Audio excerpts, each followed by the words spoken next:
Folks, Black Star Network is here. Oh, no punches! I'm real revolutionary right now. Support this man, Black Media. He makes sure that our stories are told.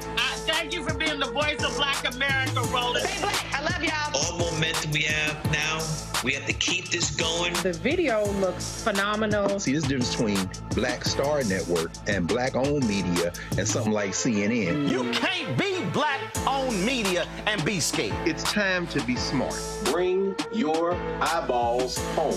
You dig?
Today is Wednesday, April 10th, 2024. Coming up on Roland Martin Unfiltered, streaming live for the Black Star Network. I'm here in Augusta, Georgia, courtesy of McDonald's attending the Masters.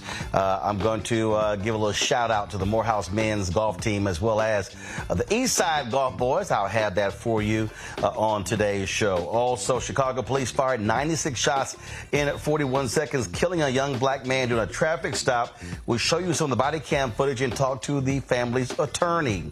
In Florida, Florida Sheriff's deputy get disciplined for strip searching a black man in broad daylight. We'll talk to the reporter who broke this story. In the Mississippi Goon Squad, it tortured two black men. They will never know what freedom feels like again. We'll tell you about those sentences right here on the show. Also, we'll be joined by Pro Football Hall of Famer Bruce Smith, who wants to emphasize the importance of black ownership in the casino project in Virginia, his home state. Folks, that and more. It is time to bring the funk on Roland Martin Unfiltered on the Black Star Network. Let's go. He's got it. Whatever the biz, he's on it. Whatever it is, he's got the scoop, the fact, the find. And when it breaks, he's right on time and it's rolling. Best believe he's knowing. Putting it down from sports to news to politics. With entertainment just for kicks, he's rolling. It's on go, roll, roll, y'all. It's Roland Martin, yeah. Rolling with Roland now. He's funk, he's fresh, he's real, the best, you know he's Roland Martin now.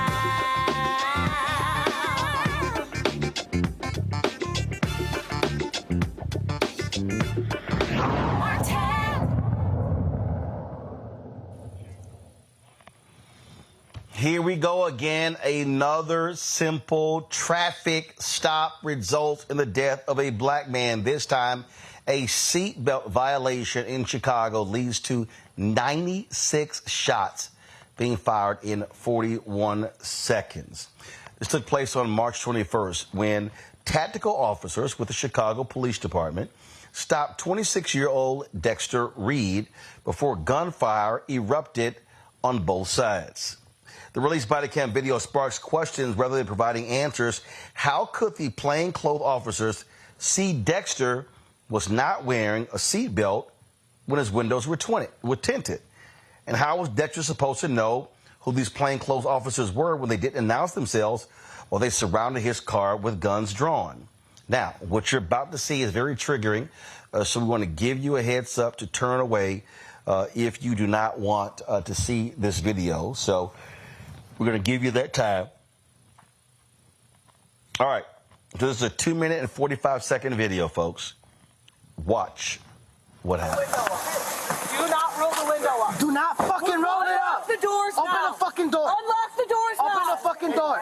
Unlock the door now. Open the door now. Open the door now. Open the door now.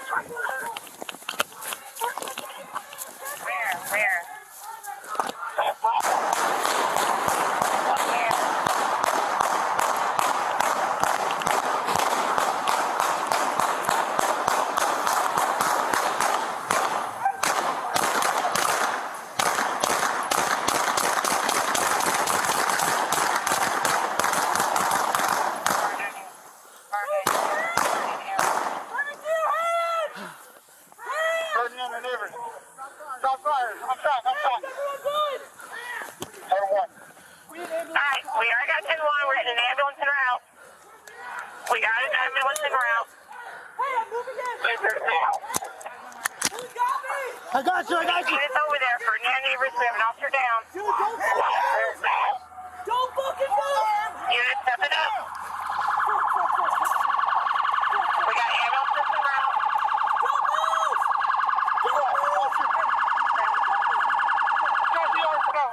We're all good. All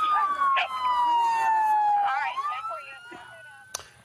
Andrew Stroll, the civil rights attorney. He is representing the family here. Andrew, glad to have you on the show. Okay. So, Andrew, and I'm just going to give an example.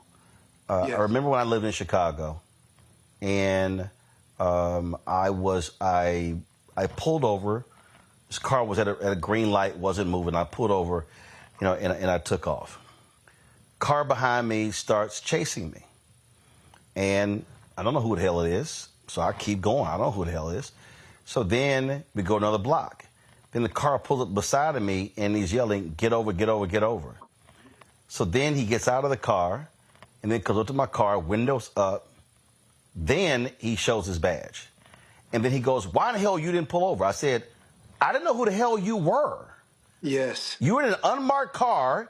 Okay, I can't tell who you are. Why in the hell am I going to pull over because some dude is telling me to pull over? When I see this here, what I saw when that body cam started, at no point did I hear anyone yell, "Roll your window down, Chicago police. This is an order." Now, have you seen anything where these officers identified themselves to this young man? Roland, not only did they not identify themselves as Chicago police, they rolled up on him, cut him off, unmarked police car, plain-clothes officers wearing hoodies and baseball caps. Dexter Reed had no idea, from what I've seen on the video, that they were police officers. So what we see is an unconstitutional, unreasonable, pretextual, racist stop on the west side of Chicago. And as you know, Roland, they've got these tactical units that do unconstitutional policing with decades of history regarding abuse in black communities. So to me, what started wait. Now I'm so you're telling me that he's driving down the street. All of a sudden, cars pull out in front of him. They block him in. Yes. Plainclothes folks jump out over a seatbelt. But we don't even know if it was a seatbelt because you can't see in those tinted windows. They had no reason to stop him. It was a pretextual, racist stop by tactical officers working. And here's the thing, Roland, that's so disturbing. As you know, there's a federal consent decree pending against the city of Chicago. And part of the historical evidence shows these tactical units are terrorizing citizens on the west and south sides. And so it's tragic. And then in the middle, dozens of rounds fired. And then at the end, you see an execution-style military shooting of Dexter Reed as he lay dying on the ground next to his car. It's tragic on multiple levels. How many black and brown men? Wait. Are you telling me that, because I cut the video off, are you telling me that while he is laying on the ground, a shot was fired into his body while he was laying on the ground? 3 more shots. He came out of the car unarmed. You can see him unarmed. They shoot him again. And then when he's laying next to the car, the one shooting officer pumps 3 more bullets into him while he's laying unarmed by the car. And we've asked the state's attorney to consider criminal charges against the officers. We've asked Mayor Johnson to disband these tactical units that terrorize black folks on the west and south sides. You know, there's so many issues, Roland, with this case. Now, they're going to say he had a gun. There was a weapon recovered in his car. But let's talk. This all started with an unconstitutional pretextual stop over, they say, a seatbelt violation, which they couldn't even have seen because he had tinted windows. It is stunning to actually watch that. And again, we've done these stories so many times, and another black man dead because of a traffic stop, in this case, supposedly a seatbelt, before it's been an air freshener hanging down, before it's been a tail light, before it's been a license plate. It's always something small, all of a sudden escalates. And also, last question. How many officers were involved here? I mean, you need that many officers? Well, Roland, great question. Listen, check this out. Seatbelt not being worn? 5 officers in an SUV, 4 men and 1 woman. One of them's wearing a hoodie. The other one are wearing baseball caps. They jump out. They're called the jump out boys. They jumped out, surrounded the unit, full guns pointed into the car, and it just erupted into gunfire, and it ended in an execution. And the city of Chicago and Mayor Brandon Johnson has got to commit to the consent decree and reform. How many black men need to die before we'll change the behavior of certain members of the Chicago Police Department, especially these tactical units? 96 shots in 41 seconds. Andrew, keep us abreast of what happens in this case. Appreciate you, Roland. Thanks for having me on. Folks, I'm going to go to a break. We come back. I'm going to talk about this with my panel right here on Roland Martin Unfiltered on the Black Star Network. Back in a moment.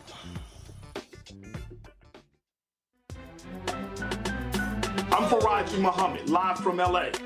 And this is The Culture. The Culture is a two-way conversation. You and me. We talk about the stories, politics, the good, the bad, and the downright ugly. So join our community every day at 3 p.m. Eastern and let your voice be heard. Hey, we're all in this together. So let's talk about it and see what kind of trouble we can get into. It's The Culture. Weekdays at 3, only on the Black Star Network. Fanbase is pioneering a new era of social media for the creator economy. This next generation social media app with over 600,000 users is raising $17 million, and now is your chance to invest.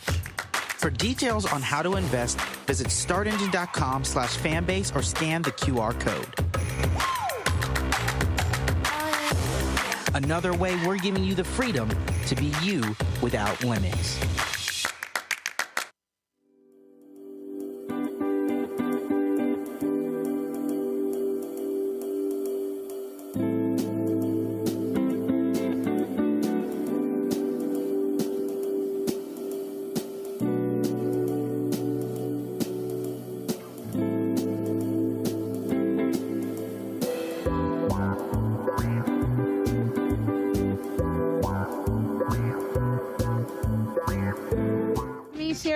And you know what you're watching, Roland Martin Unfiltered.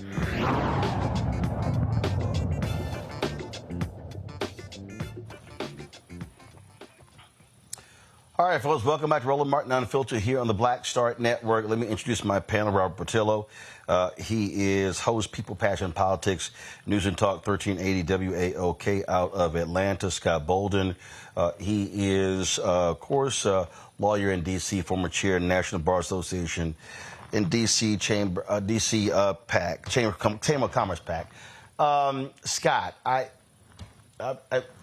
listen.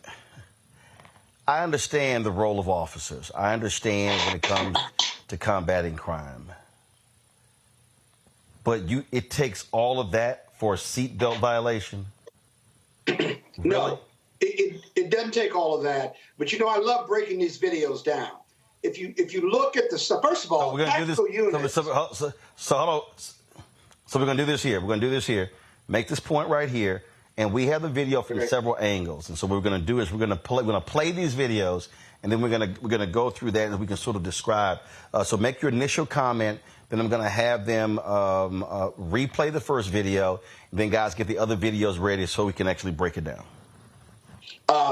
First, tactical units aren't hired and aren't on duty to make traffic stops. That's the first thing. Even if they saw him coming from the front window of his car and said he didn't have his seatbelt on, that's not what tactical units do. And if it's a traffic stop, you don't go up to the car with your guns drawn saying, put your windows down. So that's blown away, regardless of what they investigate. Secondly, 91 shots in 41 seconds, there are officers shooting from 100 to 200 feet away, right? Which means that's dangerous for people around them. That's dangerous for the other officers. And the victim gets out of the car unarmed with his hands up. And when he gets to the back of the car, they're still shooting. And those bullets, after he's got his hands up and he's outside the vehicle, that's when he gets shot. And you can see he gets gunned down by 3, 4, 5, 6, 7 different shots, including it looks like the officers from a distance who's behind the car just firing. and reloading and firing. That makes absolutely no sense. There's a lot more going on here as to why they stopped him, but more importantly, just irresponsibility in regard to just unloading your firearm on a traffic stop like this, simply because he's got a gun. Makes no sense. Folks, and he didn't have a gun when he got shot. Folks, go ahead and play. Right, and the other deal is you can actually carry a gun, and people carry guns for protection. Roll a video. No question about that. They didn't even ask him, did he have a weapon, by the way.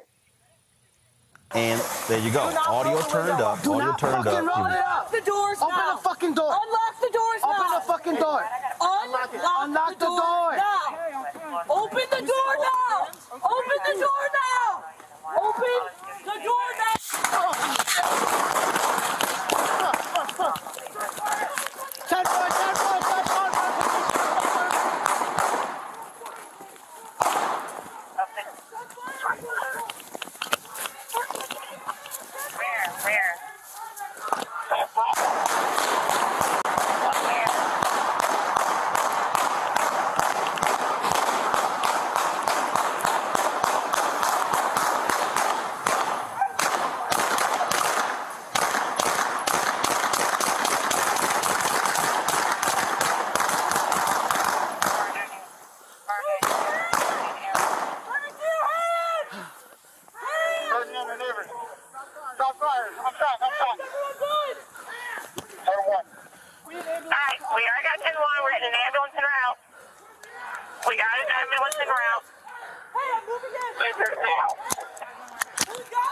I got you. It's over there for near neighbors. We have an officer down. Dude, don't fucking move. Unit, step it up. We got ambulances en route.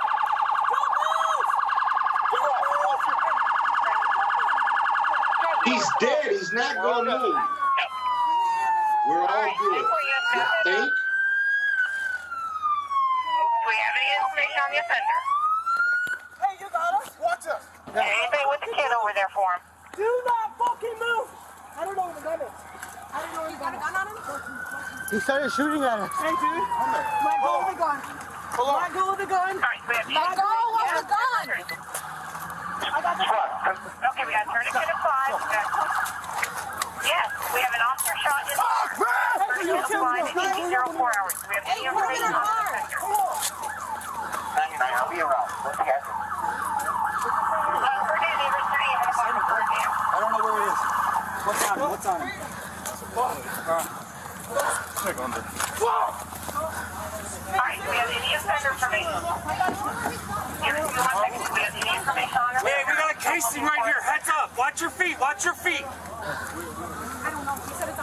If anybody there is getting in, give us any information. Yes. Yes. We are aware. We have an ambulance request there. All right, folks, now cue up the next video so we can look at it from that particular angle. And go ahead and press play. 11:32. Do not roll the window up. Do not Both hands up. Unlock the doors now. Open the fucking door. Unlock the doors now. Hey, watch. Unlock the door now. Open the You see door both his now. hands? Open the door now. Open the door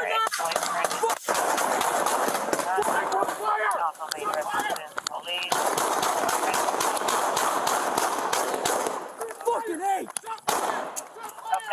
Hey, St. Louis gun. Shots fired.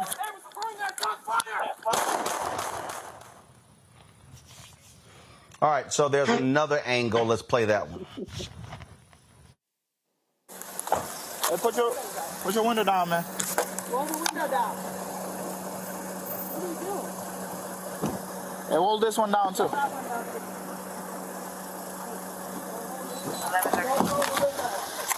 not roll the window up. Do not fucking roll it up.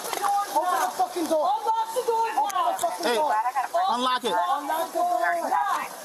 Open the You see door both his now. hands? Open the door now. Hey! The door now.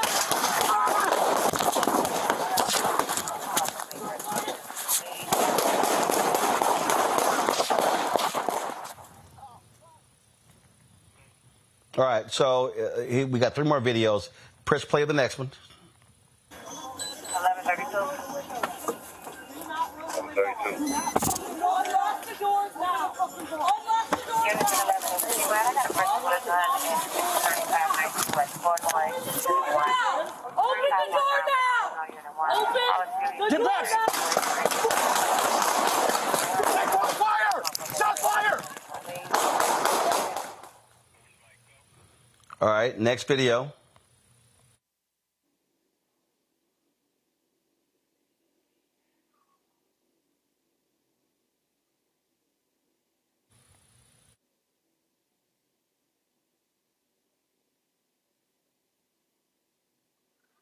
Why?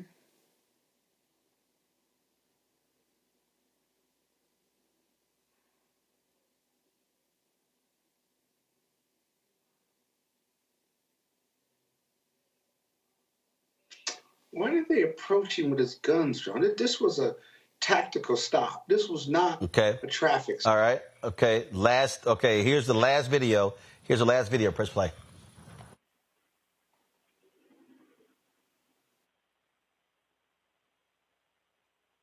All right. So we've seen that video there. All right. All right. So okay. So Robert, we played 6 different videos. At no point in a single video do I hear cops say police. Now, in the 5th video we played, you see somebody with a vest on. It says police on the back. I'm assuming it says on the front. But when they come up to the vehicle, nobody identifies themselves. And I don't see a badge dangling from their neck. I don't see anything. How in the hell am I supposed to know who you are? That's one of many questions I think all of us have.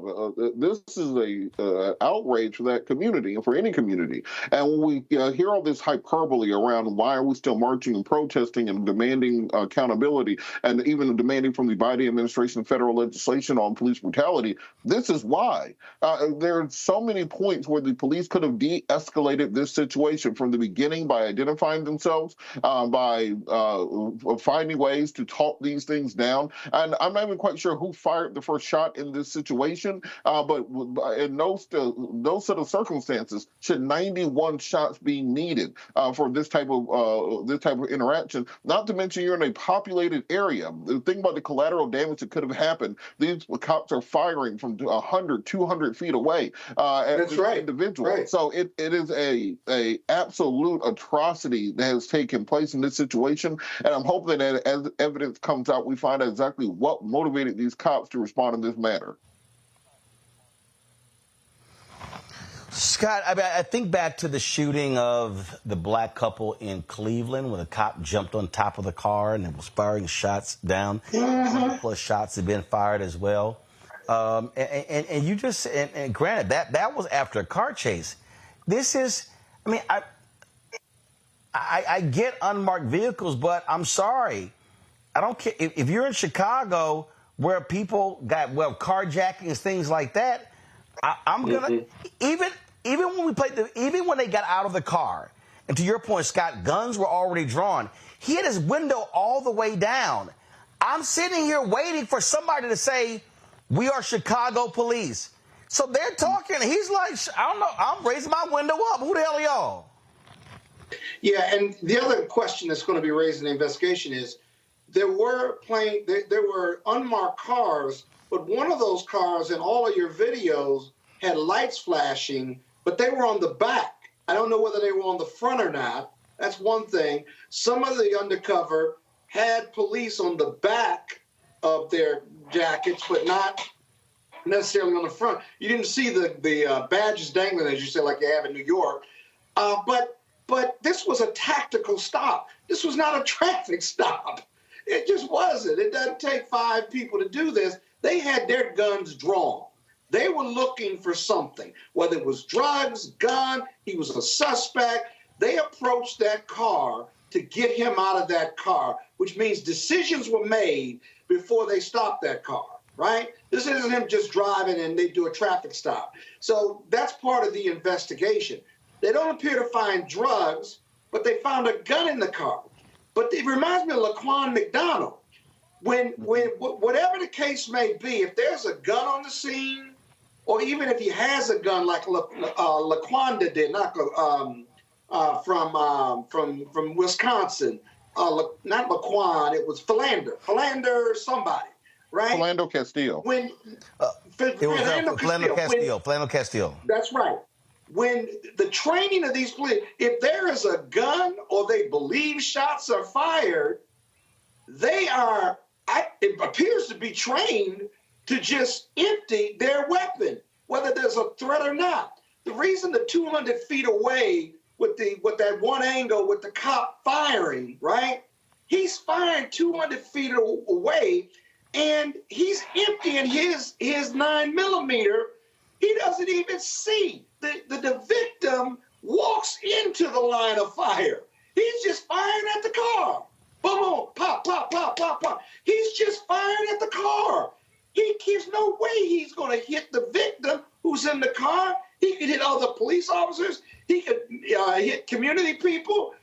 His police officers could walk in the line of that fire. That's completely irresponsible and ridiculous. Because if you see on the video, the victim walks into the line of fire. He's walking to the back of the car with his hands up, and he walks into that gunfire. That's what that video shows. And if he walked into that gunfire, he didn't have a weapon on him. He left the weapon in the car. And then lastly, when they approached the car, right, look how they escalated. Don't roll your windows down. Roll them up. Don't roll them up. Don't roll them up. Don't roll them up. They've got guns drawn. And as he rolls his window up, the voice inflection of the police officer, they begin to yell. They all begin to yell, and they're holding their guns because I get it that they don't know what they're dealing with, right? But they have a sense of what they're dealing with, but he hasn't shown a weapon yet. And then they had this conversation, but they're yelling, and then shots are fired. Who knows who fired the shot? If the young man fired the shot, even if he did, right, then they're free to fire, but not recklessly fire, right? If they fire into the car, they've got to see whether they hit something or not. Remember, they don't know who else is in the car, too. There could be a passenger. There could be kids in the back. This is irresponsible at several levels. I could do a lot more analysis, but that's my immediate response to this. This is crazy. Robert, final comment. One of the fundamentals of gun ownership and gun training is never fire or even point your weapon unless you not only know exactly what you're aiming at, but what is beyond it. And in this situation, they are firing blindly into a vehicle. And as Scott said, there could have been children in the back seat, could have been explosives in the back seat for all they know. And they are firing blindly into it. How is that going to be self-defense or defense of an officer? How exactly do you explain the need for 91 shots? When I think at some point in time, they thought the other officers firing was the victim firing back at them. And so they start firing at each other ostensibly, because that's how, did you see how jittery they were, how scared they were? This is not a job for people who are jittery or scared, and that showed in their reaction. And I'm hoping we get more information on this, but our prayers to the family and, of course, the victim in this case. Yeah. Absolutely insane. All right, folks, we'll keep you apprised of this story. We'll be right back on Roland Martin Unfiltered on the Black Star Network. Hatred on the streets, a horrific scene, a white nationalist rally that descended into deadly violence. White people are losing their damn minds. As an angry pro-Trump mob storms the U.S. Capitol, we've seen We're about to see the rise of what I call white minority resistance. We have seen white folks in this country who simply cannot tolerate black folks voting. I think what we're seeing is the inevitable result of violent denial. This is part of American history. Every time that people of color have made progress, whether real or symbolic, there has been what Carol Anderson at Emory University calls white rage as a backlash. This is the rise of the Proud Boys and the Boogaloo Boys. America, there's going to be more of this. Here's all the Proud Boys, guys. This country is getting increasingly racist in its behaviors and its attitudes because of the fear of white people. The fear that they're taking our jobs, they're taking our resources, they're taking our women. This is white fear.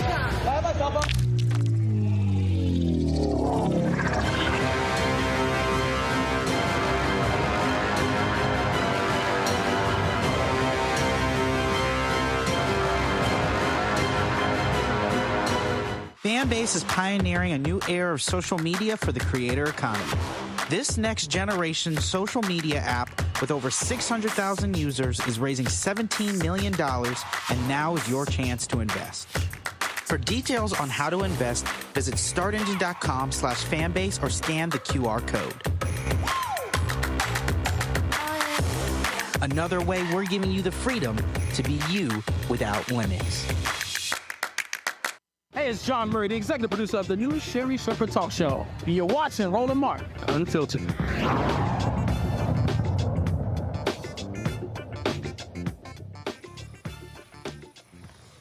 2022, a black man was strip searched in broad daylight in Jacksonville.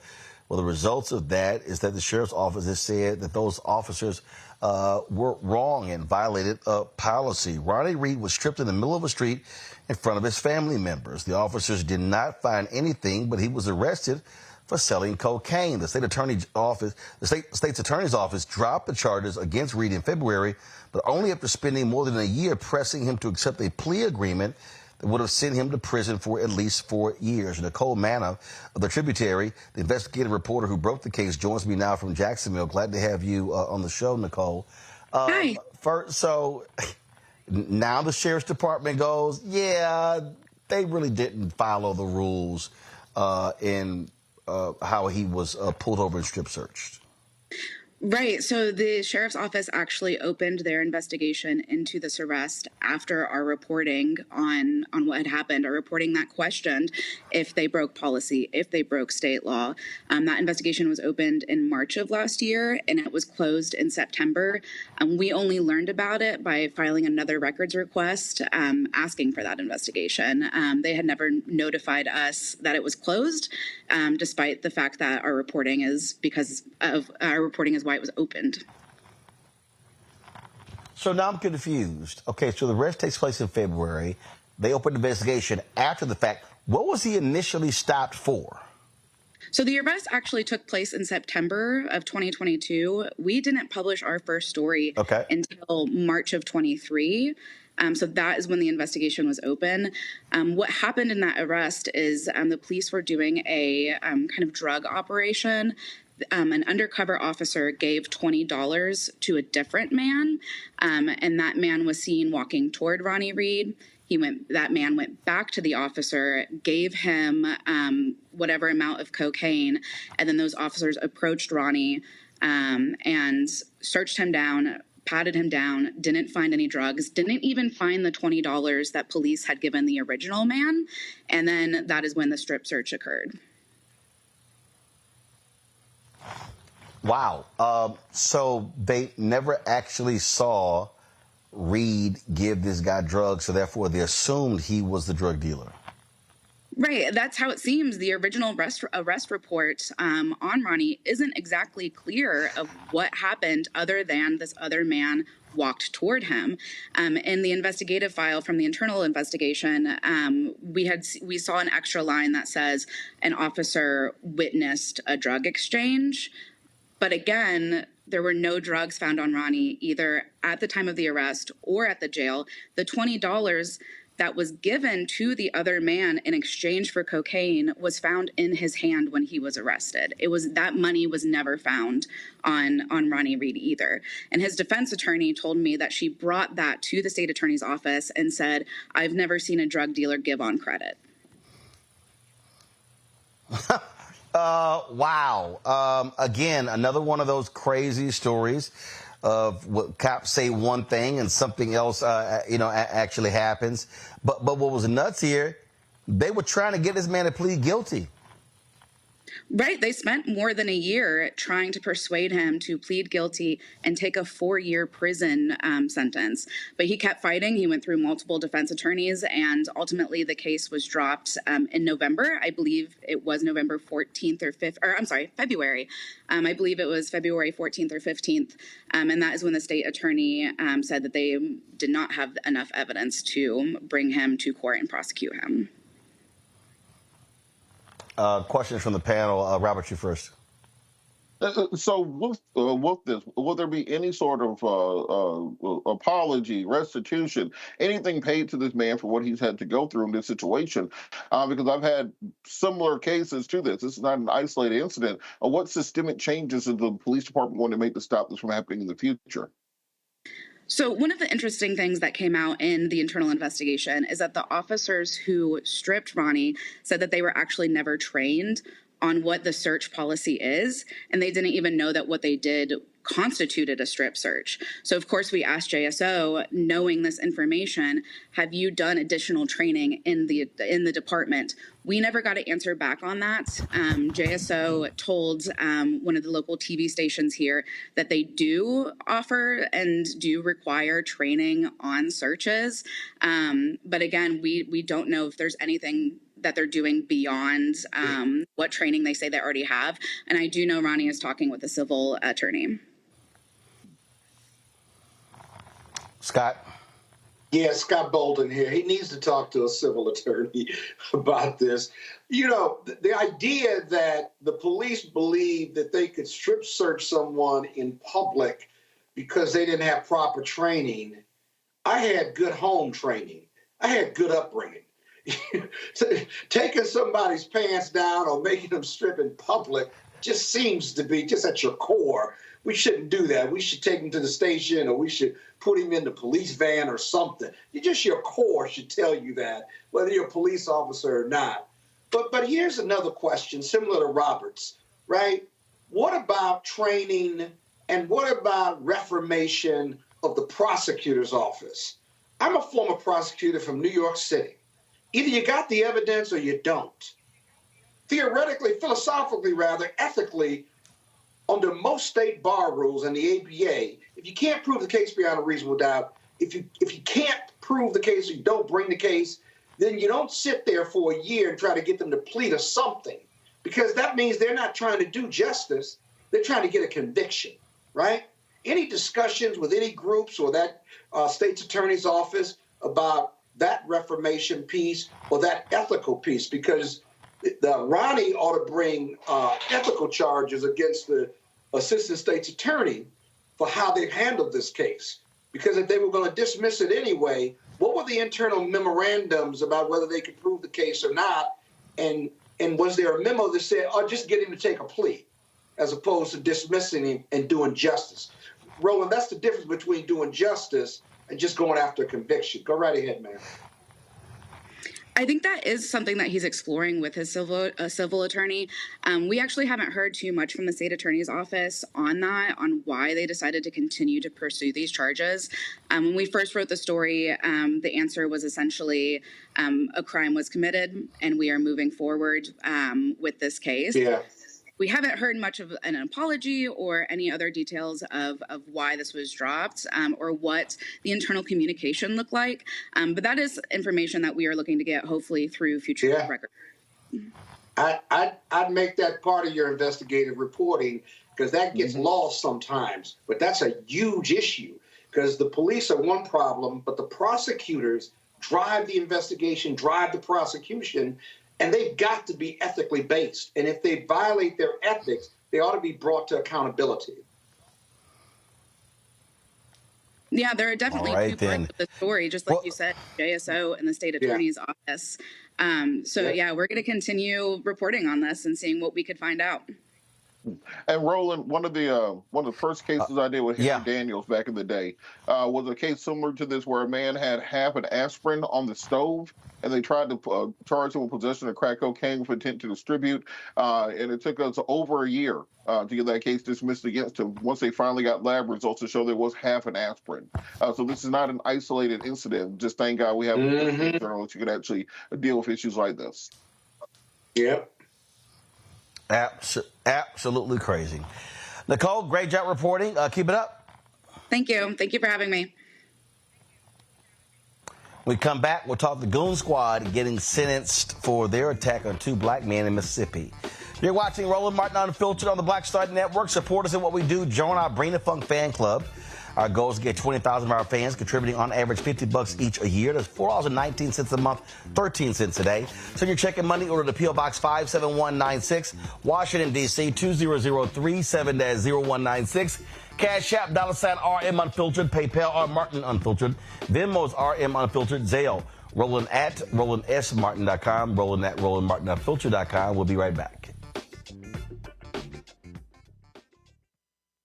Janet actually called me, and she said, "Do you remember us having an argument in the studio, whatever, whatever?" And I said, "No, not really, because we never argued in the studio."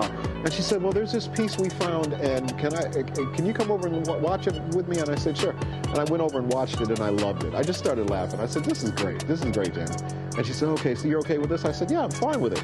Because literally, we worked together for, I mean, I don't know how many days we've been in the studio together, and literally we had maybe one argument like that, right? And it was captured. But of course, that's the thing that, you know, absolutely, people want to see. But yeah, that kind of thing happens. Some days that's with, you know, your voice isn't good today, let's just go see a movie, or let's go just chill, or, you know, some days it's tough love, like you got to do that again.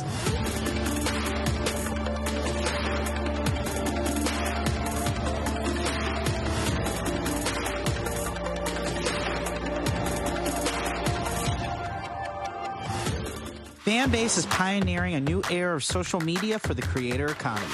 This next generation social media app with over 600,000 users is raising $17 million, and now is your chance to invest. For details on how to invest, visit startengine.com/fanbase or scan the QR code.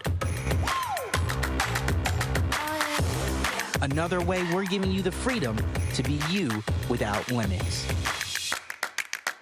Farquhar, executive producer of Proud Family. You're watching Roland Martin Unfiltered.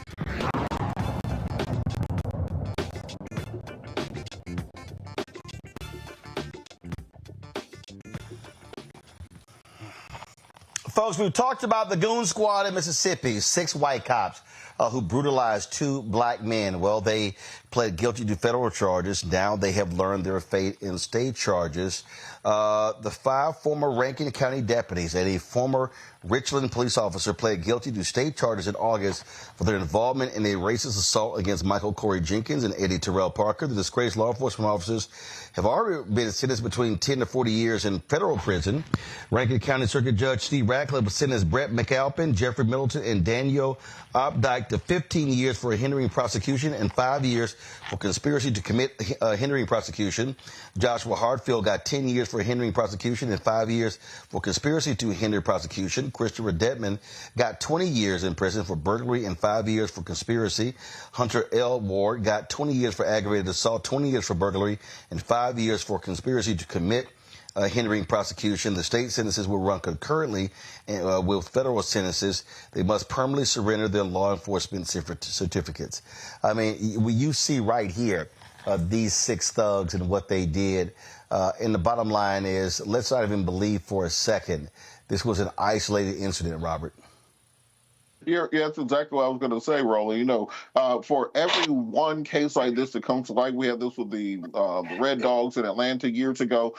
So many law enforcement agencies around the country have squads of this nature, have groups of this nature. And often in the name of public safety, in the name of combating crime, because, you know, communities, when crime goes up, they get very lax on human rights all of a sudden.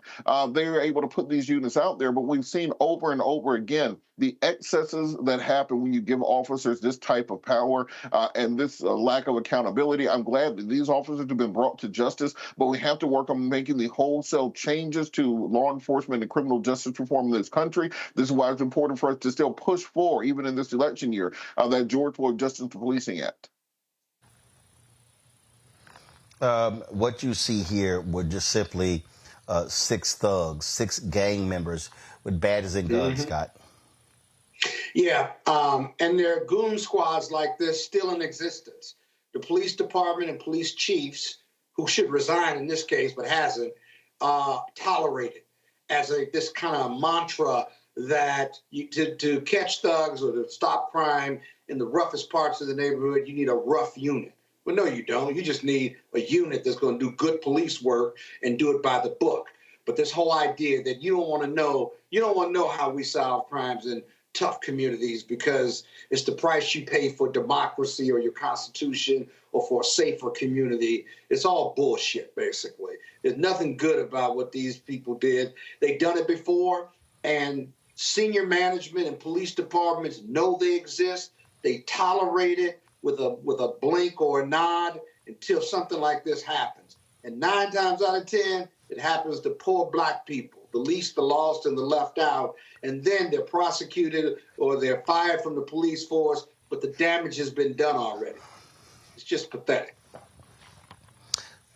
Yeah, and so certainly glad to see these thugs brought to justice. Speaking of bringing a thug to justice, Donald Trump's trial begins on Monday.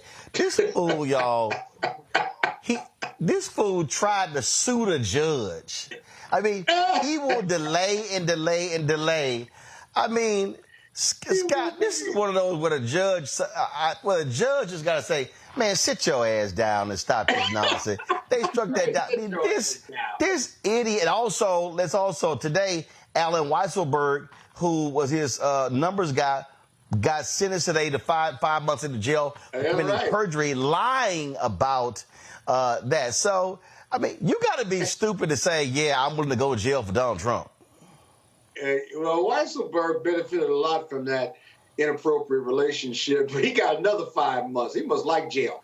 He must like it, boy. But he done met somebody in jail because he keep going back for Donald Trump. But the judge in this case, made a very quick ruling and basically says, sit your ass down. Your day is coming. Your day in court is coming.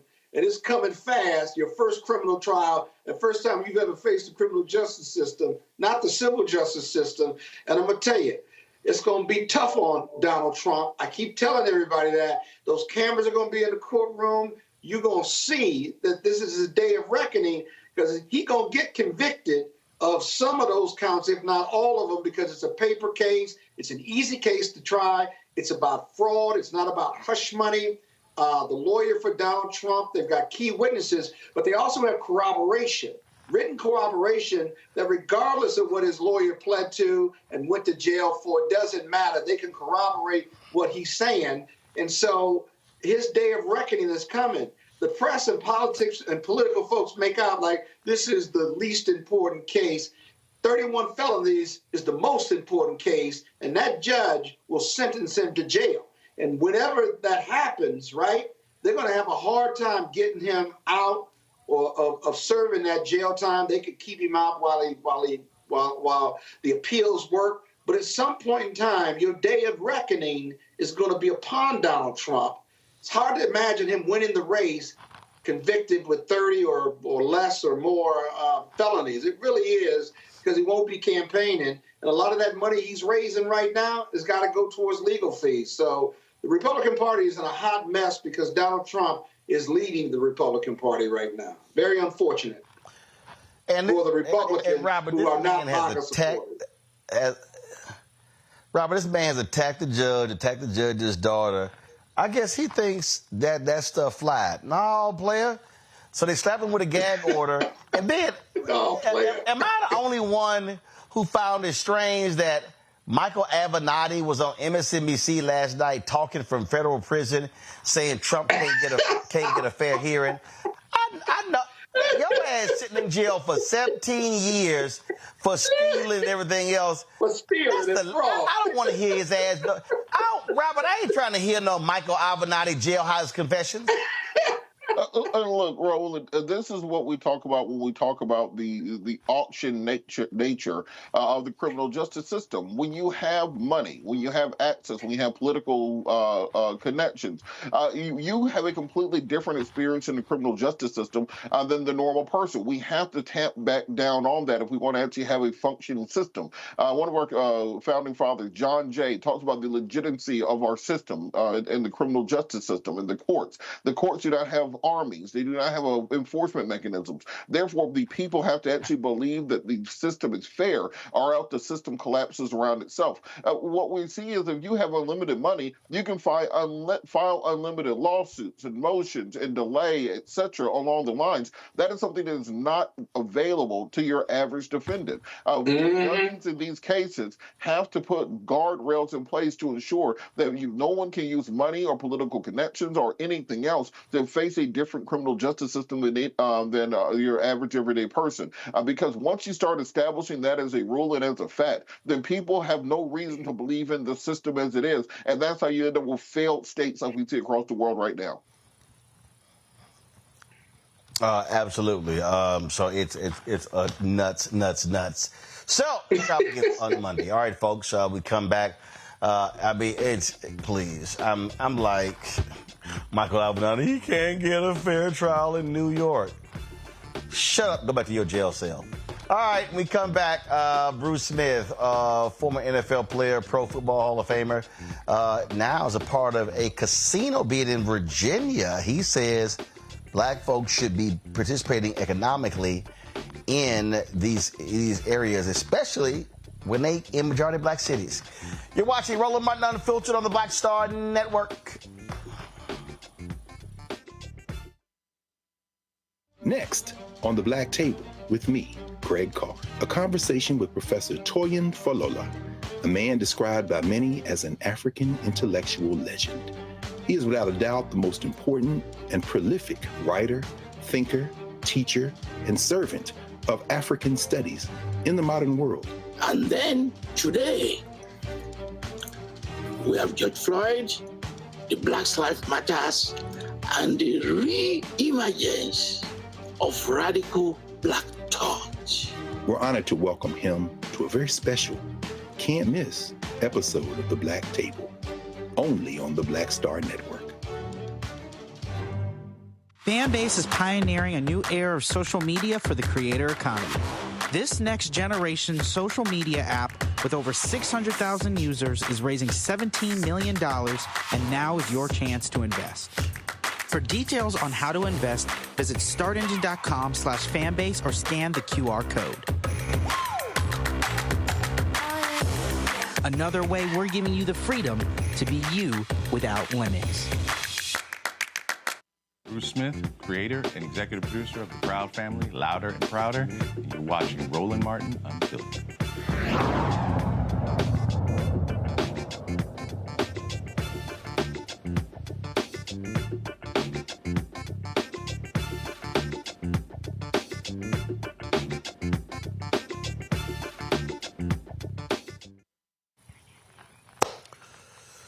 So Virginia has commissioned several cities to be able to build casinos in the state. Now, Urban won.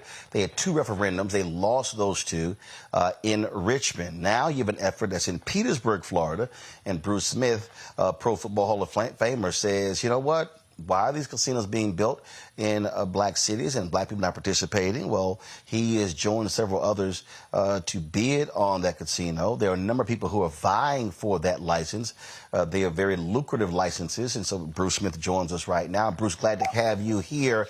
The reality is, right, since Don Barton died, there's not been a single African-American owner of a casino in the United States. Well, and hi, Roland. It's good to be on your show, and thanks for having me. I hope that we're about to change that. There's too much at stake. There's too many people that have paved the way for this opportunity, and we cannot let it pass us by. It's not the fact that in the project in Richmond didn't have African-American participation. The majority of these folks were not from Virginia. And when we have these economic opportunities, groundbreaking economic opportunities and once-in-a-lifetime opportunities that come in our doorstep, and for Virginians not to have a major stake at these opportunities, I just think that it's an injustice. And we need to make sure that Virginians have a seat at the table because we live here. We spend our money here. We send our kids to school here. And we know how to strengthen our communities and what's needed in our communities and to help uplift our people, as opposed to folks from out of town coming in here and telling us what we think we need or what we should have or the opportunities we should get, quite frankly.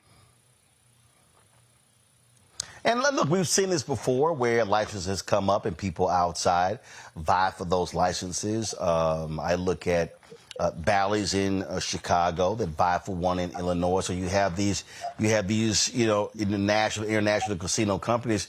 But your whole point is, hey, if you're a state and you're a city, you should really be looking to the people who are from there to participate in the economic viability of these projects. It strengthens the fabric of our communities, our cities, and quite frankly, the state.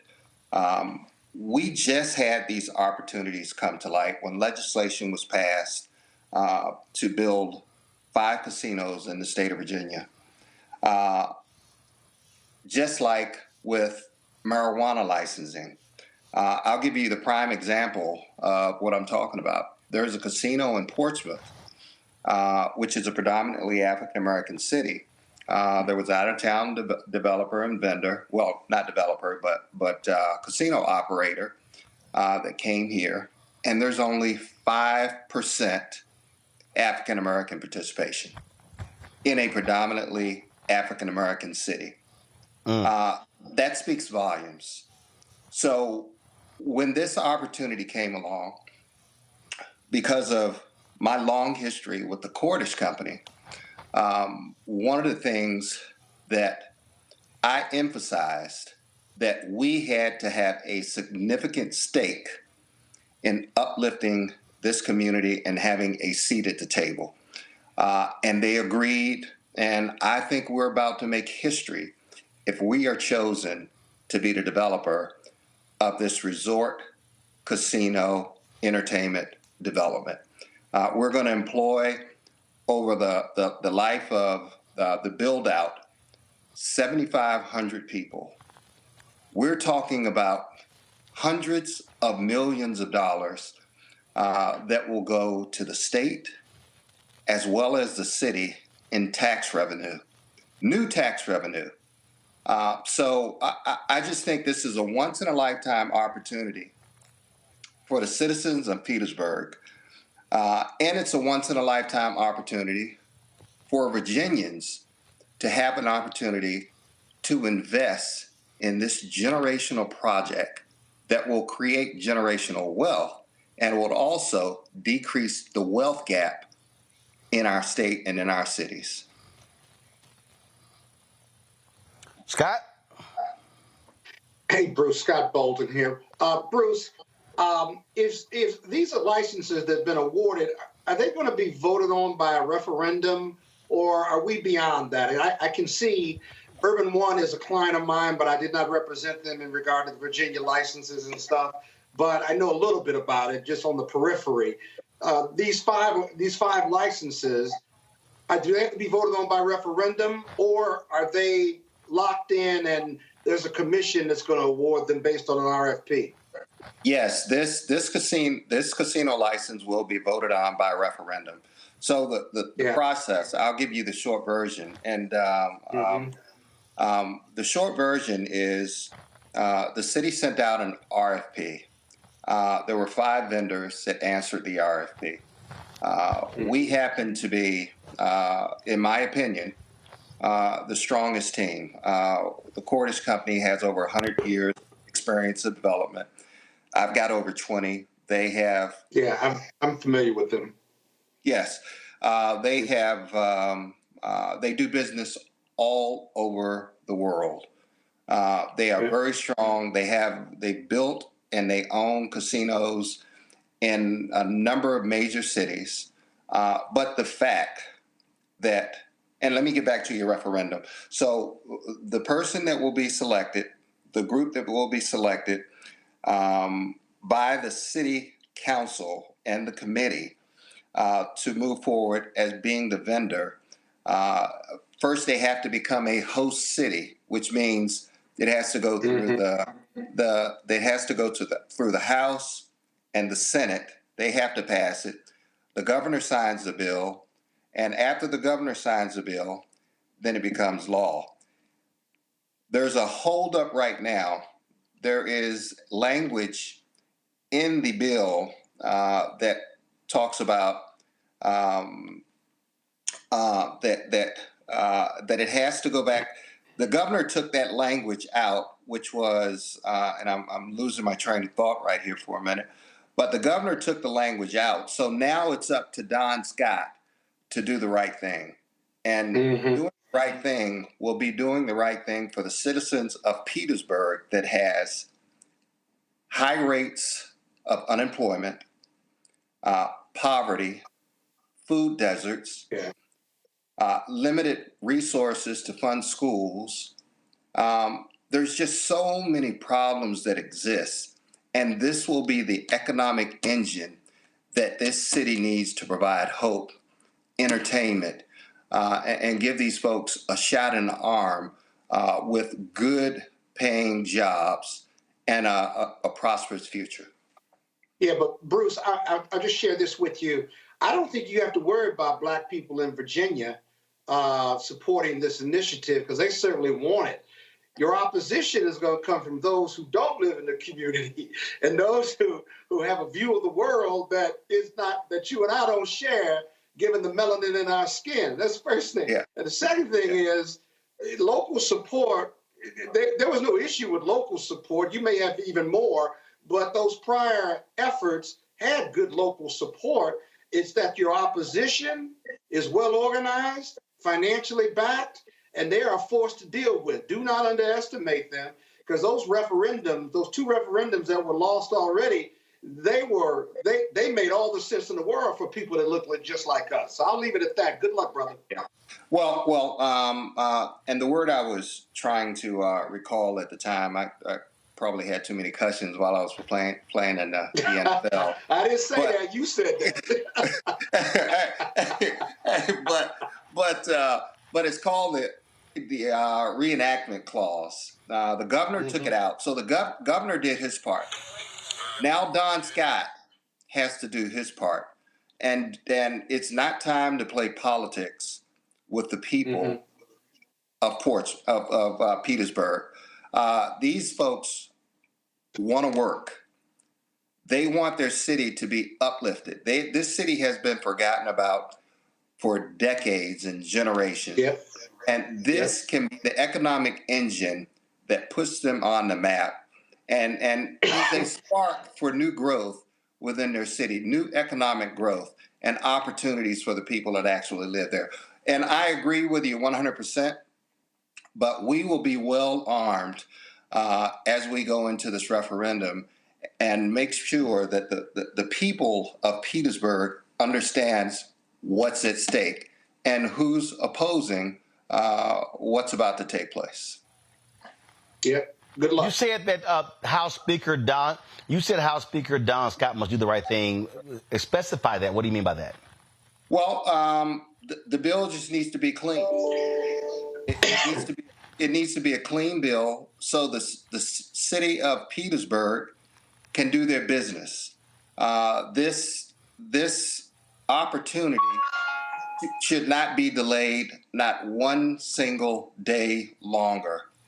These folks in Petersburg desperately need this economic engine, this opportunity for this once-in-a-lifetime project to delay it any significant amount of time. It would put people in the same state that they've been in for a lifetime.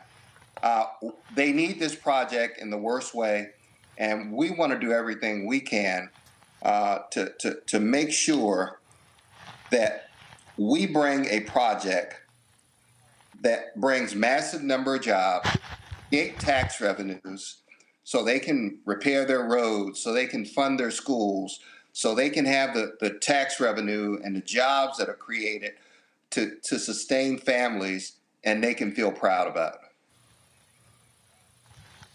All right, then. Bruce Smith, man, I appreciate it. Good luck in your efforts. Roland, thanks so much for having me on, man, and appreciate all the work you do throughout all the communities all over this country, man. Much love and respect.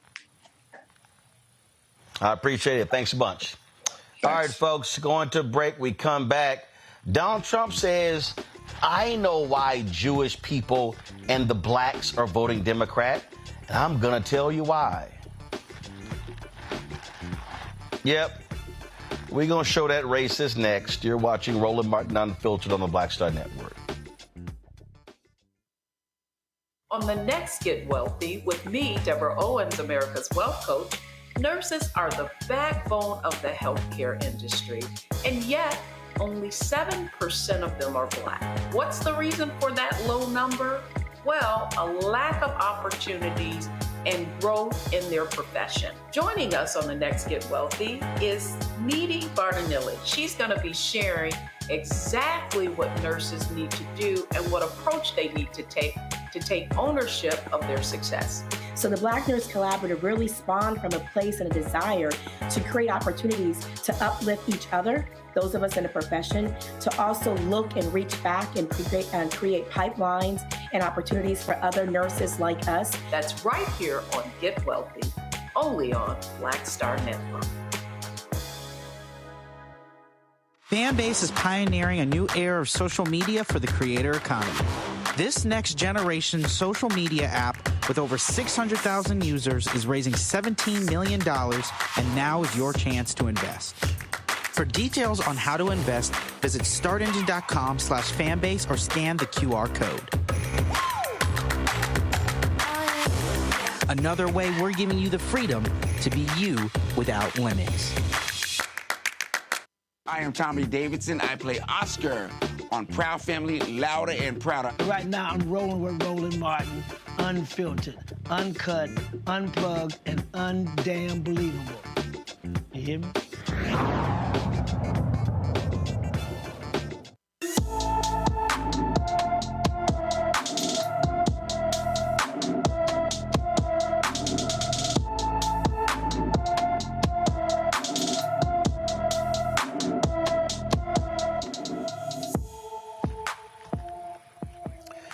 Michaela Boyd was last seen at her Columbia, South Carolina home on March 8th.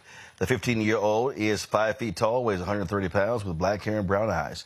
Anyone with information about Michaela Boyd is urged to call the Columbia, South Carolina Police Department, 803-545-3500, 808-543-3500. All right, folks, Donald Trump says he knows why Jewish and black people are voting for Democrats. It's out of habit. Listen to this, fool. They don't want to talk about that. They don't want to talk about the attack of October 7th on Israel because Biden is no fan of Israel. Any Jewish person that votes for Biden does not love Israel, and frankly, it should be spoken to. How a Jewish person can vote for Biden or a Democrat, because they are on the side 100% of the Palestinians, and he doesn't know how to get out of it. He's stuck. But he is, if you look at what he's done, he is totally on the side of the Palestinians. And frankly, it's incredible that historically Jewish people vote for Democrats. To me, I cannot, and I know you're Jewish, Wayne, and I know you vote for me, but I don't understand it, and you probably don't understand it either. If you take the 10 worst presidents in history, add them all up, they haven't done damage to our country like this lunatic has done. And that's not even including the weaponization of the DOJ against me, his political opponent, and all of the other things that are taking place. He has done more damage to this country than any other president, and multiply it times the 10 worst. There's never been anybody like him. It's horrible. And, you know, when you talk about the Jewish people, you can also say the black people. African Americans have been brutalized by this man. And by the way, if you look at his statements about them in the 1990s, he spoke horribly, very racist about black people, horribly about. And I mean, like at a level that very few people have heard. Yeah, well, he's a racist. His best friend was Senator Byrd. You know, I really think a lot of it's habit, Wayne. A lot of it's habit. I see you caught on to that when I said it initially in the program. A lot of it's habit. That's all it is. Jewish people by habit, and it's changing. They vote for the Democrat, and black people by habit vote for the Democrats. Right. But now the African American population we're at the highest level anyone's ever been at as a Republican. It still should be much higher because of what I've done with criminal justice reform, with funding the black colleges and universities, with all of the opportunity zones. Nobody's done more than I have. I say nobody's done more since Abraham Lincoln. I actually wanted to go beyond Abraham Lincoln, but some people thought that wasn't a good thing to do, so I left it at that.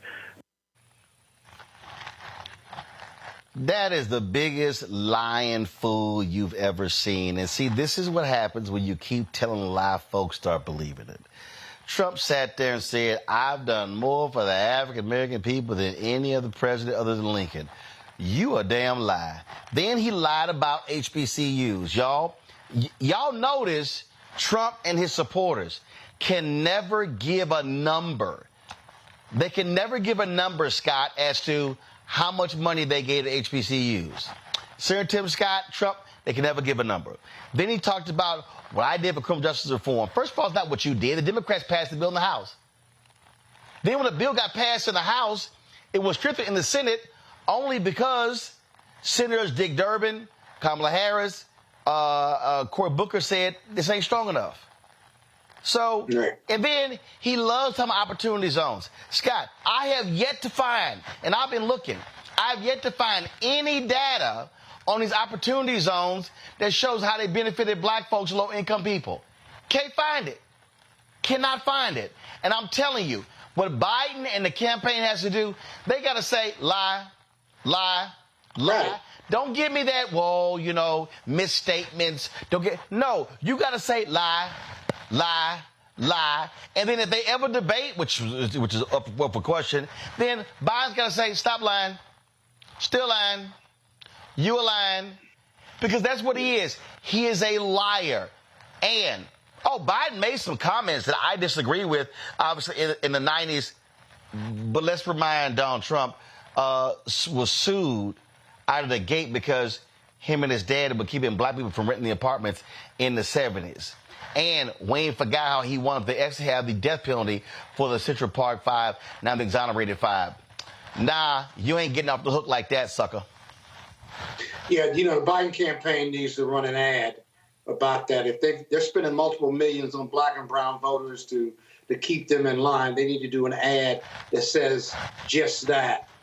Donald Trump says A, lie, and then the reality, okay? He gave some money to the historical black colleges, but that's not offset by what Biden has done in regard to historical black colleges or better yet. But Scott, hold up. It's not that he gave money in his budget. And my frat brother, Dr. Walter Kimbrough, who's been president of 2 HBCUs, has worked at several others. He said Trump zeroed. The program they keep touting was a program that only accounted about $90 million for HBCUs, okay? Let's just be clear, okay? And that's the program they keep saying was made permanent. But Trump kept zeroing that program out of his budget. And so they never want to talk about that. And so it ain't even a question when it comes to the giving. But he is a liar. And then to say, well, black people vote Democrat out of habit. No, actually, black people have been voting Democrat. Let's be real clear. Black people started voting Democrat with Kennedy in 1960. Before that, black people were voting for Republican because black people were voting for Republican based upon policies from Lincoln's Emancipation Proclamation all the way through the 1800s and 1900s.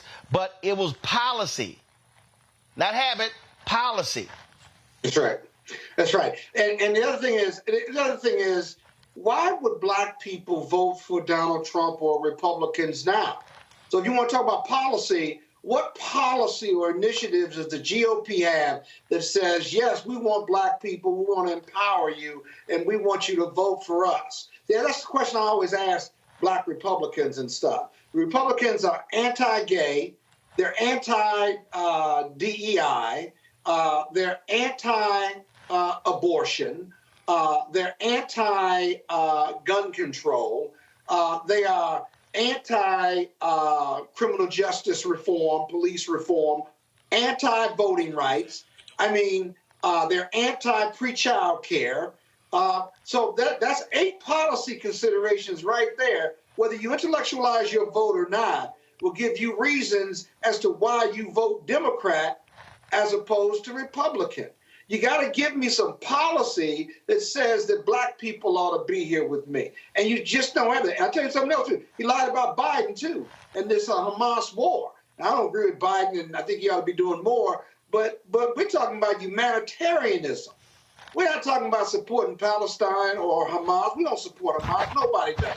Or the Jewish people. He done more. Those are our bombs being dropped, right? Those are our financial and military support being dropped, and our concerns about humanitarianism are being ignored. So I don't know what he's talking about if you're Jewish and you vote Democratic because Democrats don't like the Jews. No, we support Israel, a 2-party state solution. We also support the Palestinians' right to live. Instead of bulldozing Gaza, there's got to be a way to eliminate Hamas, who, by the way, isn't even in Gaza. The leadership is elsewhere in Qatar. But just bulldozing them through military, you're not going to outrun these images, Palestinians and children and hospitals and camps being bombed because there are 1 or 2 Hamas leaders there. There's got to be a better way. And you got to give these people a way out, and you got to give them food. Hell, they're over there bombing aid workers. They bombed and killed the hostages, right? And what about the hostages? We got to bring them home. Those are Americans. Some of those people are Americans too. But just bombing your way through to stay in office, Bibi Netanyahu, to not face criminal justice charges, to stay in office because you don't want a referendum or you don't want new elections, right? At the expense of 30,000 Palestinians, something's got to give. All Biden is saying is, listen, we support you, but there's got to be a better way to do that. How is that anti-Israel? It just simply isn't. So, I don't know why we give credence to anything he says, because he just lies all the time. You say it enough times, he believes it, and he but I don't believe it. But the reality is you got people who believe the lies, and we have to say, no, here's the truth. And I'm telling you right now, okay, I don't care what any poll says.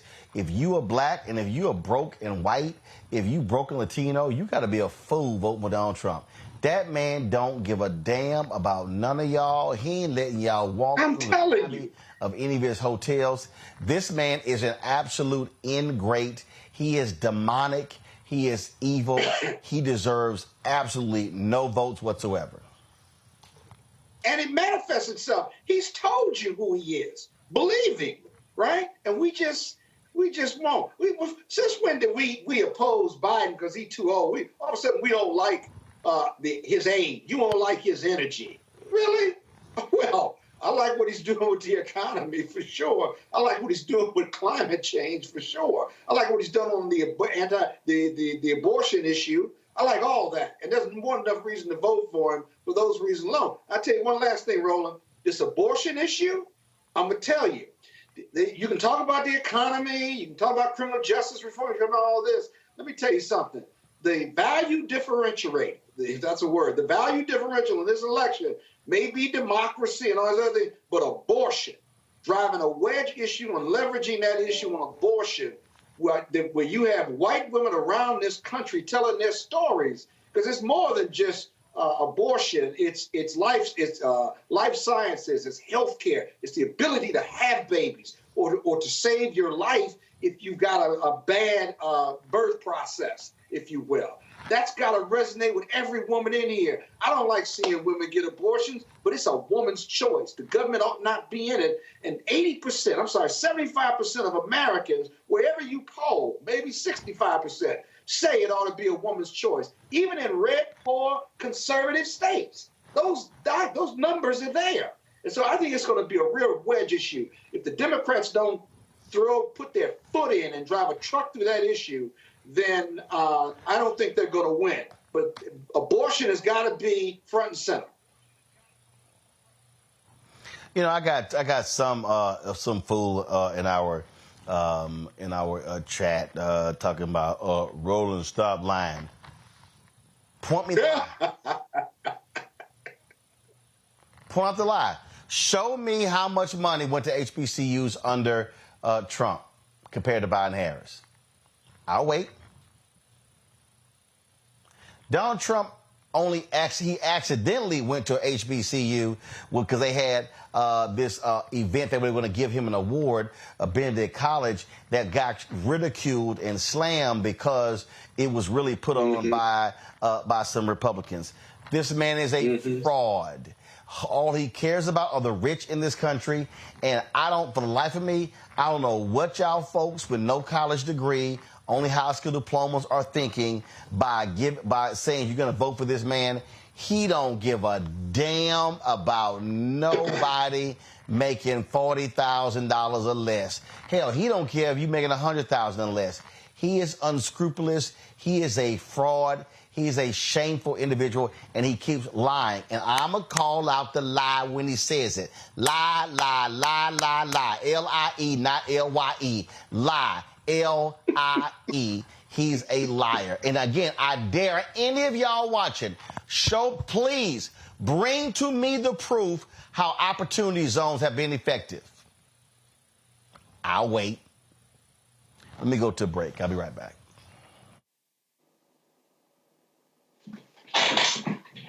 On the next A Balanced Life with me, Dr. Jackie. It's spring, hallelujah. But hold on, it's not all fun and games.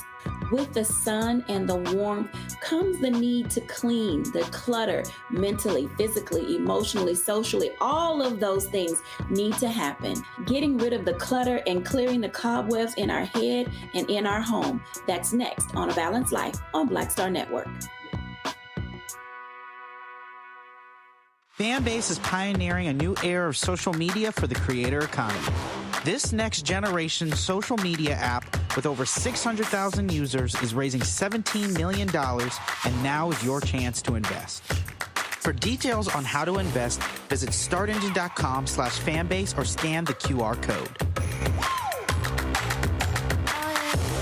Another way we're giving you the freedom to be you without limits.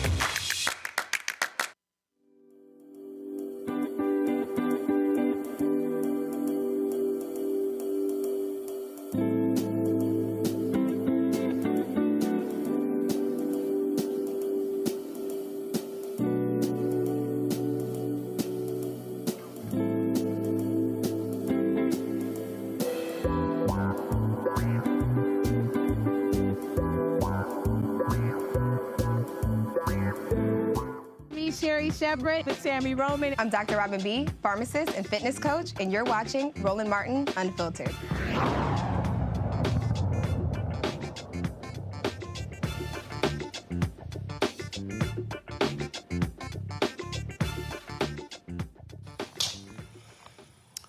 Folks, Los Angeles Mayor Karen Bass, former Congresswoman Karen Bass, she says she wants to see California Congresswoman Barbara Lee replace Marcia Fudge as Secretary of HUD. Fudge, of course, announced her decision to step down. She's a former Congresswoman from Ohio, and the White House has not indicated who Biden is going to name as his next HUD secretary. They're responsible for billions of dollars when it comes to housing, but Bass says she wants to see Lee. Remember, Lee ran for the United States Senate, and so she's not running for her congressional seat, and so her term will be up when the new Congress is sworn in July. So we'll actually see what happens there. Folks, I'm here in Augusta, Georgia, where the Augusta National Invitational, also known as the Masters, is taking place. I'm guest of Mercedes-Benz here. And I was at the course today. Today was a practice round. It was also the par 3 contest. And I ran into a couple of groups that Mercedes has invited out, and they've invited the East Side Golf. We've had them on the show, in addition to the Morehouse Golf Team. Check it out. Hey, folks, Roland Martin here. We are at Augusta National, and I'm sitting here walking off the course. Then I ran to these guys, Morehouse Golf Team, East Side Golf, here enjoying the festivities, courtesy of Mercedes-Benz. Y'all good? Yes, sir. All right. So we'll have a little fun, and of course, it's been a great week. Certainly was glad to see them out there, and one of the things that they are doing with the Masters is reaching out, paying colleges, the HBCU that's here in Augusta, reaching out to other folks as well, providing an opportunity to experience one of golf's majors. And so I'm sure, Scott, that's music to your ears, being aren't you not only a Morehouse grad, aren't you on the board or something like that? I chair the governance committee on the board of trustees, and I just want to know, did you play them young boys from Morehouse, and how'd your handicap go, up or down? Because I know you're in heaven. I did not. You play are in them heaven at the Masters. I did not play them. We, of course, we were there just watching the par 3 contest. But I ain't got no problem cracking my clubs out if necessary. And yes, my golf handicap is a 3.7, so it's pretty damn good.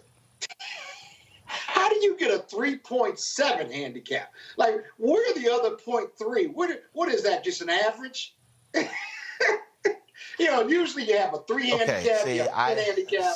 I got a 20 handicap. No. 3.7. How do you get that? That's because that's what happens when you working alongside, or when you got bootleg friends of yours who don't actually turn in their scorecards. Where they can actually showcase their handicap. And so when I put it, so I have a golf handicap index from the folks at USGA. So we got skills. You've shown me that several times. But I'll show it to whoever. But I'll be happy. Whoever you ask. I'll be happy. Hey, I'll be happy to bring your little behind out to the golf course and take some of your legal money. I mean, so I'm going to invite you to my private country club, and I'll let you play. They only have so many blacks. What's the name of your club? I'll make you one of those. Huh? What's the name of your club? Lakewood Country Club in northern Bethesda, sir. You belong Lakewood? Have you played that? Oh, okay. Have you played that course? Lakewood, okay. Hey, I think I played Lakewood, so listen. Okay. I will be happy. I got some boys. I got a team come there and take. I want you to come out and play my team. You can put your little team together. I ain't got no problem dusting off some short. I ain't got no problem dusting off some short. They big hitters too. They big hitters. They ain't I put teams together to win golf tournaments. That's what I do. Because I can't play worth shit, so I put teams together. You know what? That's probably the one thing you and I have agreed on the most. You can't play worth shit. I can't play worth. And also, I did run to a couple.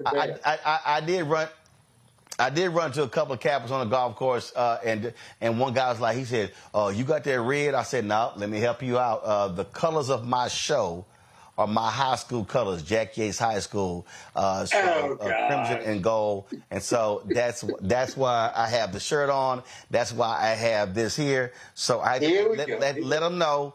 Let them know. So and again, us alphas, we can show y'all how to wear red. So that's how we do it. We've got dinner. Actually, I look much better in black and gold, old gold. Oh, God. Oh, I look great in red, but I look much better in black and old gold. Your mama told you years ago that you were a fine black man, and you believed it. You believed it, right? That's the first problem. My mama said your mama told you. My mama said it. My daddy said it. My grandparents said it. My aunts and uncles said it. And not one lie was told. They all prejudiced. They prejudiced. No, they also smart. I got to go. We got dinner in 20 minutes, and so I'm cutting the show short. That is it. Enjoy. Yes. So now you ain't got to complain about. Well, I mean, I've been a lot of other golf tournaments. There were a number of people. There were a number of folks. There were a number of folks who I ran into. There were a number of people who I ran into. There were a number of folks. You know what? Let me show this here. Let me go here and show this. I took Hold on, let me just do this here. He gonna start showing. No. I just who you got, no. I just remembered. Because I want to go ahead and do this. So there were a lot of people. First of all, let me tell you something. Everywhere we go, we run into fans of Roland Martin Unfiltered. There are people, they were on the golf course out there.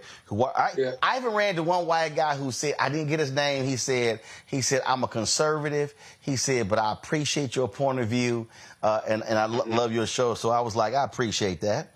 It was, but again, there were number of brothers and sisters out there. I do love when you see black folk because they give you a look like.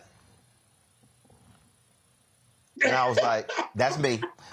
So I helped them out. But that was when after I finished going around, there was a young sister. It was so funny. She was taking me around. She goes to a high school. She goes to a high school here in Augusta. She plans on going to nursing, University of Alabama. And she didn't know who I was. But it's all good. And we were, I saw these two sisters who were working the tournament. They had pink hats on, and they had pink hats, and they had their green shirt on. And I said, I know y'all AKAs. I dropped by to see them. And of course, they were. And so it was good to see them. So just give me a second. I'm gonna go ahead and show this here. And then also, I got to give a shout out to a brother as well.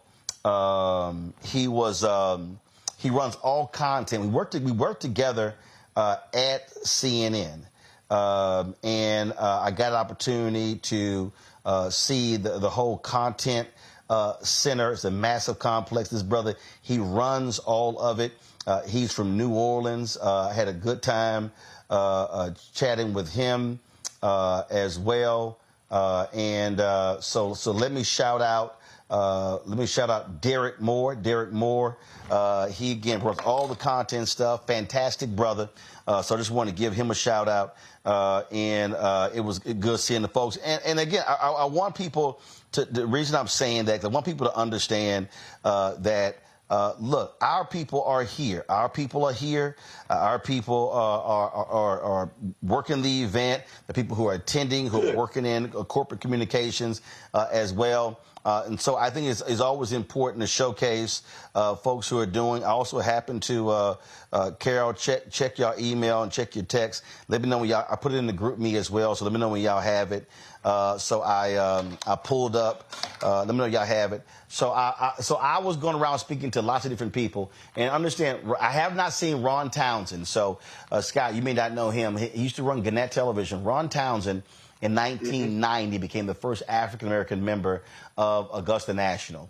And then remember when they had a lot of the criticism for lack of women here, Martha Burke and her group, they were protesting. And so then it was around that time when Condoleezza Rice became, they brought in one of the first female members of the club. Saw her on the course, had the opportunity to speak to her. We're going to pull the photos in a second. So here's the deal. So today was a practice round, the par 3 contest. It's the only day you can take photos.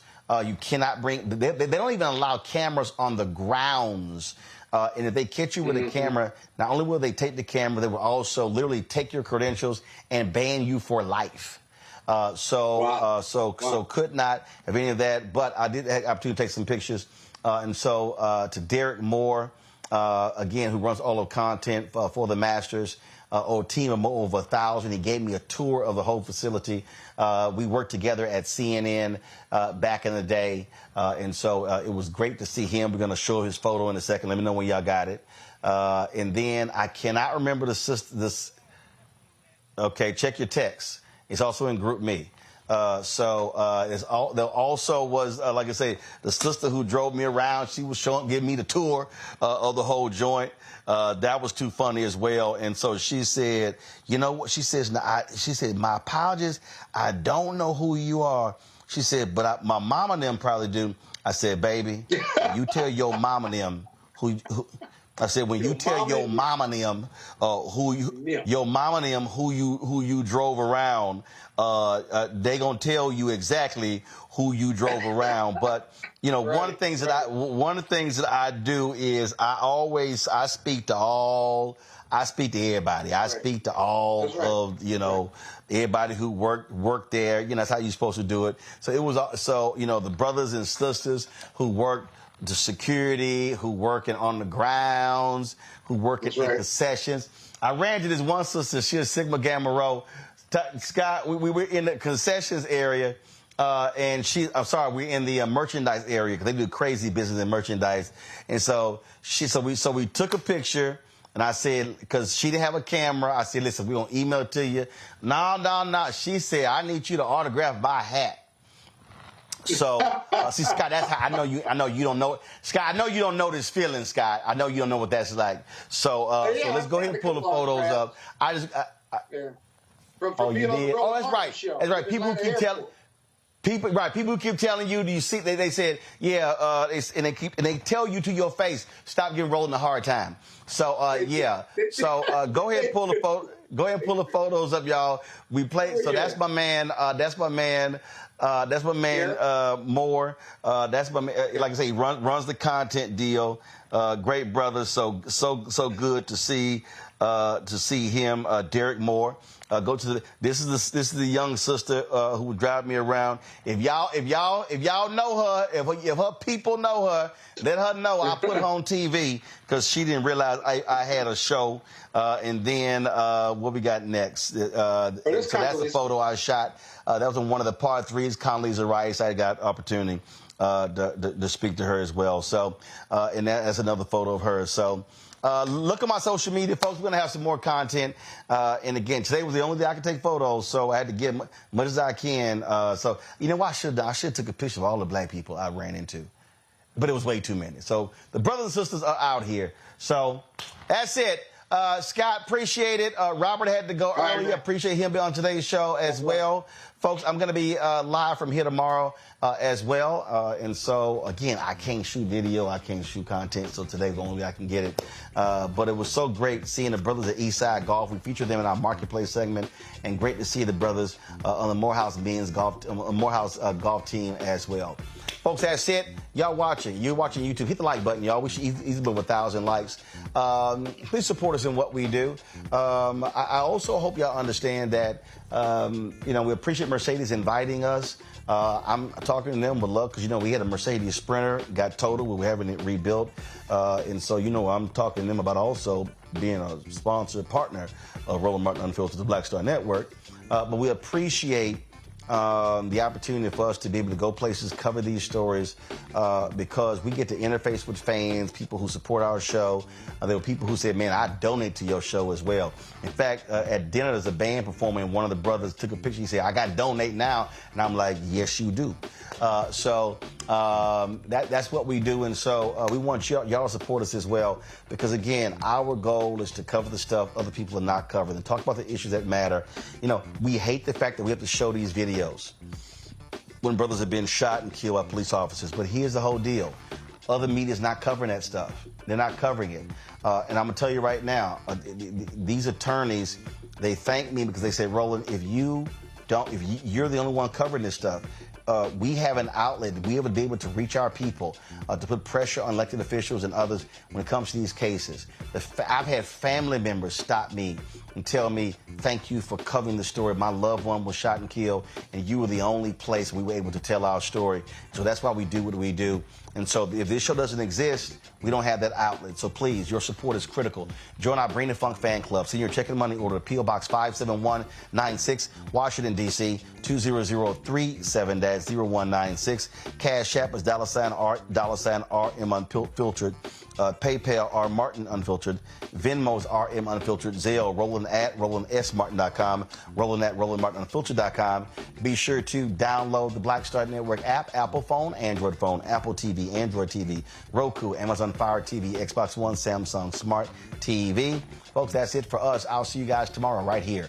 Roland Martin Unfiltered on the Black Star Network. Holla! Folks, Black Star Network is here. Oh, no! punches. I'm real revolutionary right now. Support this man, Black Media. He makes sure that our stories are told. Thank you for being the voice of Black America, Roland. Stay black. I love y'all. All momentum we have now, we have to keep this going. The video looks phenomenal. See, there's a difference between Black Star Network and Black-owned media and something like CNN. You can't be Black-owned media and be scared. It's time to be smart. Bring your eyeballs home. You dig? Pull up a chair, take your seat. The Black Tape with me, Dr. Greg Carr, here on the Black Star Network. Every week, we'll take a deeper dive into the world we're living in. Join the conversation only on the Black Star Network. Hi, I'm Dr. Jackie Hood Martin, and I have a question for you. Ever feel as if your life is teetering and the weight and pressure of the world is consistently on your shoulders? Well, let me tell you, living a balanced life isn't easy. Join me each Tuesday on Black Star Network for A Balanced Life with Dr. Jackie. We're all impacted by the culture, whether we know it or not. From politics to music and entertainment, it's a huge part of our lives, and we're going to talk about it every day right here on The Culture with me, Faraji Muhammad, only on the Black Star Network. I'm Deborah Owens, America's Wealth Coach, and my new show, Get Wealthy, focuses on the things that your financial advisor and bank isn't telling you, but you absolutely need to know. So watch Get Wealthy on the Black Star Network.